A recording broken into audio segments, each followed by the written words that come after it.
Hello students, welcome to my channel bio learner. अगर आपने अभी तक बायो लर्नर को सब्सक्राइब नहीं किया है तो सब्सक्राइब टू दिस चैनल। तो विदाउट एनी डिले आज का वीडियो स्टार्ट करते हैं। लेकिन उससे पहले हमने पिछले लेक्चर में क्या क्या देखा उसका ब्रीफ रिवीजन कर लेते हैं। पिछले लेक्चर में हमने सेल एज अ सिस्टम कैसे काम करता है, सेल मेम्ब्रेन के मॉडल देखे, eukaryotic cell and prokaryotic cell में क्या डिफरेंस होता है ये देखा। फिर हमने एंडो मेम्ब्रेन सिस्टम में एंडोप्लाज्मिक रेटिकुलम, गोल्जी कॉम्प्लेक्स और लाइसोसोम को देखा। तो आज हम वैक्यूल्स को देखेंगे, जो लास्ट पार्ट है एंडो मेम्ब्रेन सिस्टम का। पहले हम देख लेते हैं कि एनसीईआरटी में इसके बारे में क्या क्या मेंशन किया हुआ है, वैक्यूल्स के बारे में क्या क्या मेंशन किया हुआ है। वैक्यूल्स एक मेम्ब्रेन बाउंड स्पेस होती है साइटोप्लाज्म के अंदर, जिसके अंदर यूजुअली वो मटेरियल होता है जो सेल के किसी काम का नहीं होता, जैसे water, SAP, excretory products etcetera. Vacuoles की मेम्ब्रेन लिविंग मेम्ब्रेन होती है, जिसे हम टोनोप्लास्ट कहते हैं। प्लांट सेल में वैक्यूल्स 90% तक स्पेस ऑक्यूपाई कर लेते हैं और ऑस्मो रेगुलेशन में भी इंपॉर्टेंट रोल प्ले करते हैं।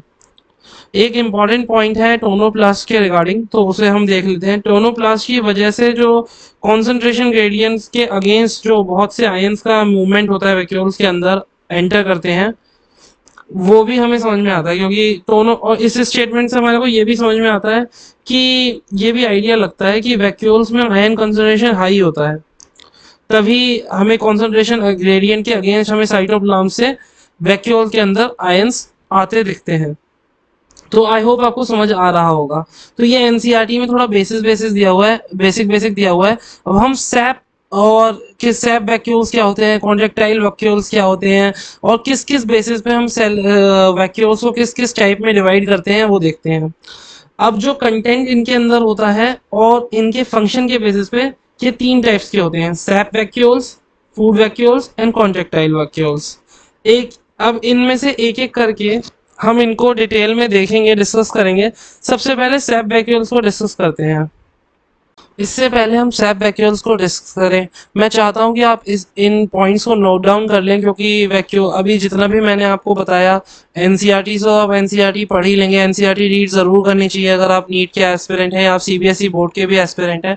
लेकिन आपको ये पॉइंट्स ज़रूरी हैं लिखने, ये पॉइंट्स लिख लीजिए, शॉर्ट नोट्स में आपको रिवीजन करने में काफ़ी हेल्प करेंगे। तो आई होप आपने पॉज करके नोट कर लिया होगा। तो हम नेक्स्ट जो हमारा टॉपिक था सैप वैक्यूल, सैप वैक्यूल्स के बारे में पढ़ते हैं। सैप वैक्यूल सेल सैप से भरे होते हैं। हो सकता है आपके मन में एक क्वेश्चन अराइज हो रहा हो कि ये सेल सैप क्या होता है।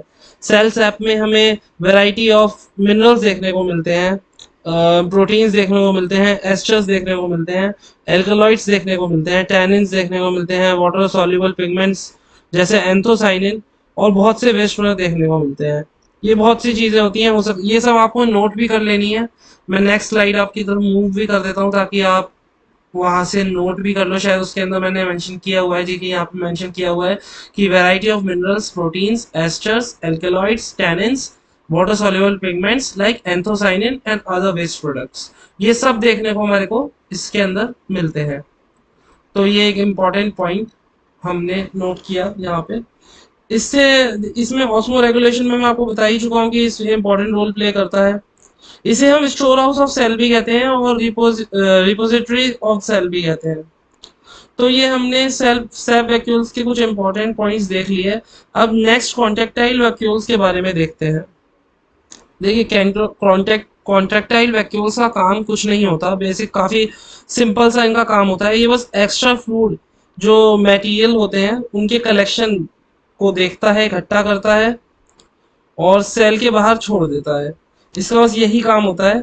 ये ज़्यादातर fresh water protista like पैरामीशिया media में देखने को मिलता है, और सिंपल एल्गे में भी लाइक क्लोमाइडोमोनास में ये देखने को मिलता है। ये एक्सक्रीशन और ऑस्मो रेगुलेशन कंट्रोल करने में भी हेल्प करता है। ये हमने कॉन्ट्रेक्टाइल के भी कुछ इंपॉर्टेंट पॉइंट्स देख लिए। अब हमें last but not the least food vacuoles को देखना है। फूड वैक्यूल्स, इन्हें हम डाइजेस्टिव वैक्यूल्स भी कहते हैं। हमने लाइसोसोम वाले लेक्चर में हमने देखा था कि फेगोसोम प्राइमरी लाइसोसोम से कंबाइन हो जाता है, वही डाइजेस्टिव वैक्यूल है ये यूजुअली प्रोटोजोआ, स्पॉन्जेस, सिलेंट्रेट्स और कुछ हायर एनिमल्स के फेगोसाइटिक सेल्स में देखने को मिलता है। तो फूड वैक्यूल्स में भी इतनी इंफॉर्मेशन आई थिंक सफिशिएंट है, आप नोट डाउन भी कर सकते हैं। आपने, आई होप कर रहा हूँ कि आपने कॉन्टेक्टाइल वैक्यूल और सैप वैक्यूल्स के नोट्स नोट डाउन कर लिए होंगे।